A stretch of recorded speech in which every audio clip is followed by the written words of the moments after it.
Le Rassemblement national au cœur d'un nouveau scandale de détournement de fonds européens, des faux d'appel d'offres, surfacturation et dons à des associations. Le parti français d'extrême droite est encore accusé d'avoir enfreint les règles du Parlement européen, selon un rapport dévoilé jeudi par plusieurs médias dont le journal Le Monde.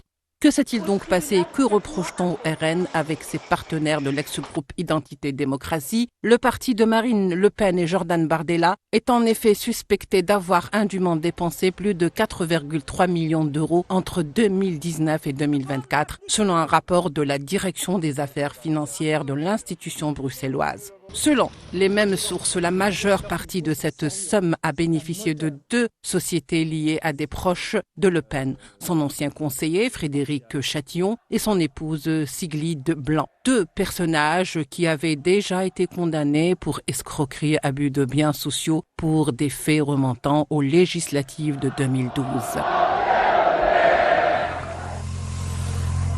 Décrédibilisée aux yeux de l'électorat français, l'exemplarité, la moralisation de la vie politique sont désormais des idées reléguées au rang de poncifs, puisqu'au moment où l'ensemble du narratif politique d'opposition cher à l'extrême droite française tombe en lambeaux, le Rassemblement national se noie dans les affaires de détournement de fonds publics. Mais cette indignation, cette blessure. Marine Le Pen, elle, n'a trouvé d'autre stratégie de défense que de s'attaquer vainement une nouvelle fois à l'Algérie. Et tout de suite, l'invité d'RTL Matin, Thomas, vous recevez aujourd'hui Marine Le Pen. La parlementaire française a par ailleurs affirmé jeudi matin sur la radio française RTL que la faute incomberait au Parlement européen. Je ne sais pas si le monde utilise des termes qui sont des termes de nature pénale, mais en l'occurrence, il y a un fonctionnement administratif avec le Parlement européen.